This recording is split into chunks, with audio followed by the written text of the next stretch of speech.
औरंगजेबाच्या कबरीच्या वादानंतर नागपुरात मोठा राडा, 2 गट आमने सामने आल्यानंतर एका गटाकडून दगडफेक, अनेक जण जखमी, वाहनांचंही नुकसान, 47 जणांना अटक. राड्यानंतर नागपुरात तणावपूर्ण शांतता, शहरात जमावबंदीचे आदेश लागू, महाल परिसरातील शाळांना आज सुट्टी.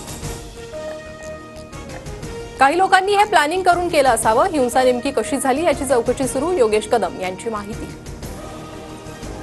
2 दिवसांपासून नागपुरात विश्व हिंदू परिषद, बजरंग दलाकडून भडकवणारी विधानं, कुणीही बाहेरून आलेली लोक नाहीत, संजय राऊतांची प्रतिक्रिया. अफवांवर विश्वास ठेवू नका, सर्वांनी कायदा आणि सुव्यवस्थेचं पालन करावं, मुख्यमंत्री फडणवीस, नितीन गडकरींचं नागपूरकरांना शांततेचं आवाहन, दंगलखोरांवर कडक कारवाईचे आदेश. नागपूरची घटना फडणवीसांना बदनाम करण्याचा कट, फडणवीसांचं गृह खातं समाजकंटकांचा बंदोबस्त करेल, अनिल बोंडेंची प्रतिक्रिया.